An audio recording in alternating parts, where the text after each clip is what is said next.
Assalamualaikum warahmatullahi wabarakatuh. Hello everyone, how are you today? On this occasion, we are going to learn about how to understand English syllables, structure and description. Well, we get started. So basically, the syllable, or conventionally marked as a small Greek sigma, has two constituents, or it branches into two elements. To put it in another way, the onset, which is called next O, which includes any consonant that precede the nuclear element, or we can call it as the vowel, and the rhymes, which includes the nuclear element, as we can call it as vowel, as well as any other elements or consonant that might follow it. The rhyme further branches into peak, also known as the nucleus, and coda. The peak itself, or the nucleus, as the designation suggests, represent the nuclear or most sonorous element in a syllable. The coda includes all consonants that follow the peak in a syllable. Well, here is the structure of the syllable sigma. Consists of onset and rhyme, and in rhyme there are nucleus and coda. The syllable structure actually is represented graphically by means of a tree diagram. Here is the first example we can take is cat. You can see the tree diagram here, and then on the other hand, the onset, peak and coda may each further branch into consonant or vowel constituent respectively. The English syllable drowned is an example in which all three elements branch. For more clear about the description, you can see the tree diagram below. Well, the syllable itself, there are two divisions, if we can say. The first one is the closed syllables, and the second one is open syllable. Syllables ending in a consonant like cat, it, eat are traditionally known as closed syllables, whereas those ending in a vowel as in C or I are called open syllable. In terms of syllable structure itself, in closed syllables the coda is present, while in open ones the coda element is absent. You can consider this following example. There are onset, peak, and coda. You can see there are two words, C and on. You can see the difference between onset, peak, coda in these two words. You can also see these following examples: flounce, free, and each. Onset, rhyme, nucleus, coda. And then in another word you can say, or you can see onset, rhyme, nucleus, meanwhile the coda is 0. You can also find rhyme, nucleus, coda, but onset 0. Here are the other division about the syllables. Actually there are more than 3. That the first one is called as monosyllable. So it is a word that consists of a single syllable, like a dog. It's called a monosyllable, and is said to be monosyllabic is an adjective, like beer, dish, deal, bow, bat, and can. While for this syllable actually is for a word that consists of 2 syllables, like contact, rocket, chicken, pillow, candy, crowded.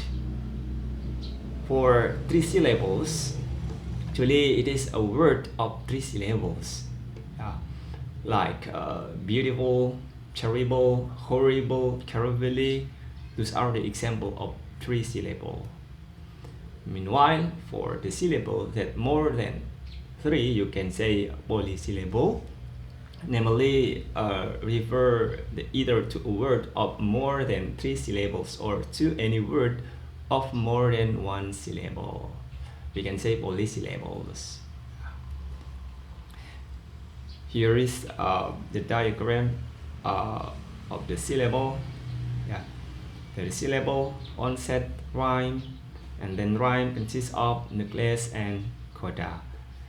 You can say the example here, sit, yeah, S as onset, E as a nucleus or vowels, and then coda as the consonant, T here, yeah, as the consonant. And then the next example, to make it clear, is eyes. Yeah, here 0 in onset and then nucleus I. Meanwhile, S as for coda. Yeah. And then the example 3, me. Yeah, the onset is M, and then nucleus E, and then the coda is 0. And then the another example, I, or single word. Now, for the onset and coda are 0. Meanwhile, because there is only one word, one letter, namely vowels, it is called a nucleus. Yeah, I. Next, the example, ice cream. Now, this is the phrase, yeah. Let us see.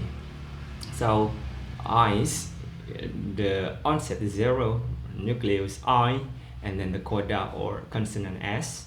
And then for cream itself, yeah, onset, there are consonant like K and R, yeah, in a row. And then nucleus, there is E. And then the rhyme of coda, there is M. So you can see the difference, yeah, between onset, nucleus, and coda in some words. This is the example. This is the example of scream, ice cream, and analyze. Yeah. And then we can also talk about phonotactics, because when we are talking about the syllables, it cannot be separated with phonotactics. So what is the phonotactics? It is a branch of phonology that deals with restrictions, namely the vowels limit, in a language on the combinations of phonemes. In other words, phonotactics are the rules that govern the combinations and ordering of phonemes in a syllable or a word. So here are some examples of phonotactics of the English words. Here, for example, one phoneme patterns there is only phi for vowels. Take an example, I, O. This is only one phoneme pattern. Meanwhile, for two phoneme pattern, you can see in the word like on, it. It consists of vowel and consonant. Meanwhile, for consonant vocal, you can see in the word like B and then C. For 3 phoneme patterns until 7 phoneme pattern, you can see in the example. You can read it by yourself. And then regarding to the pattern of the consonant cluster itself, the English syllable 12, for instance, is divided into the onset TW, yeah, the nucleus E, and the coda. Look at that one, 12, yeah, and then its phonetic can be described as consonant, consonant, vowels, consonant, consonant, consonant, consonant. Yeah. And then the 12s and its syllable structure as onset, nucleus, and consonant. That's the pattern of the consonant cluster. Then we continue to the consonant cluster. So consonant clusters mean groups of two or more consonant sounds in a row, as in spot, strong, desk, or sister. You can see here there are two components in a row. There are two consonants in a row. Yeah, SP, ST, SK, etc. It is important to remember that we are talking about groups of consonant sounds, not consonants letter. I repeat, it is important to remember that we are talking about group of consonant sounds, not letters. So these are not always the same thing. For example, sheep and sing each have groups of two consonant letters, but each group represents only one sound, namely sh, and on the other hand, the letter X, as in 6, represent a consonant cluster of two sounds. Okay, is it clear, students? So here is the structure of CC in English. You can find any other example of CC here. And then in the beginning of the words, two consonant cluster can be this one, like play, pray, pure. It is called a consonant cluster or CC. There are two consonant in a row, and then another one, blue, brown, beauty, etc. Okay, and then at the end of the words we can have 1, 2, 3, or 4 consonants together. Some of the longer cluster are in words with the grammatical endings S or ed. Usually it's in past tense, or in a past verb. You can find out in simple present also. And then here are some example of words ending in two consonant clusters, like helped, felt, old, milk, shelf, curb, art, court, until, fourth. And then here are the example of words ending in three consonant clusters, like text, sick, exempt, waltz, word, glimpse, words, against. You can see there are three consonants here, R, T, Z, N, S, T. It is three consonant cluster. Well, some words end in 4 consonant cluster because grammatical ending has been added, like text. There is S here. That means it is a plural, and then 6. And then there is ending ed here, and glimpse and waltz. So it's like 4 consonant because there is the additional endings ed and s. Well, the next is a simplification of consonant clusters. There is one situation when it's acceptable to simplify a consonant cluster, that is to omit one of the consonant. When there are 3 or more consonants in a row, the middle one is sometimes dropped. So the first or the last consonant is not dropped, only in the middle. So this happens most often when the middle consonant is a stop O or O. For example, test might sound like test or test.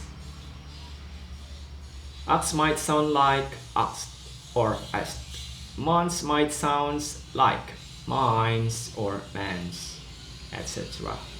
And then another simplification of a consonant cluster or native speakers make consonant cluster easier to pronounce is by resyllabification. That is, they split up a consonant cluster so that the last consonant in the cluster joins the syllable after it. For example, when we say the cats are sleeping, the cats are sleeping. So the final S in cat sounds like it joins the following word, like the cats are sleeping. The cats are sleeping. So it's like join the following word. And then, so what is a syllabification? Syllabification or syllabification is the separation of a word into syllables, whether spoken or written. You can also define it as the act, process, or method of forming or dividing words into syllables. This is the syllabification rules that has to fulfilled. Yeah. First one is PRS, divide between prefixes, root words, and suffixes, like redo, singer, walking. That's the syllabification rules, PRS. And then syllabification rules, another one is VZ or ZV, vocal, consonant, consonant, vowels. Two consonants between two vowels are split between consonant, like perhaps, except, wonder. And then another one, if the two consonants form a blend, do not divide them. For example, ch, sh, t, w. And then another one, for example, wishing, wishing, ringing, tougher. Then another one is one consonant between two vowels. It's split between vowels and following consonant. Normally, if the vowel is long, like clover, stupid, behave, and then differ. And then you can also see another example. If the vowels have different sounds, split the word between them. Camel, radio, rodeo. And then another one, when the last three letters are consonant, plus e, split before the consonant, like able, ada le. So you can say a, ble, te, ble, or able, table, miserable. This one. Then compound words are divided into the original two words actually. Cowboy, swimsuit, and then beach ball. If either or both of the original words have more than one vowel sound, that words should also be divided into some syllables, like basketball, bookkeeper. So finally, there are still some problems with phonetic description. Most speakers of English feel that going consists of two syllables, but according to Roach 2000, on page 77, you can find it. The book states that most speakers could decide on phonetic grounds that the U in the middle is the dividing point between the two syllables, since the articulation is slightly closer to obstructing a flow than the vowel next to it. And then another difficulty that can be seen in the word extra. One problem is that by some definition, the S here in the middle between K and T would be counted as a syllable, which most English speakers would reject actually. So the most controversial issue related to where the two syllables are to be divided. Actually, there are 5 here: extra, extra, or extra, extra, extra. So everyone, I think just all here for the syllable explanation. If you have any questions or maybe comment, you can put it in the comment column or in our Scalza. Yeah. Thank you very much for this time, for watching the video. I hope that you understand that we delivered just now. Thank you very much and see you next time.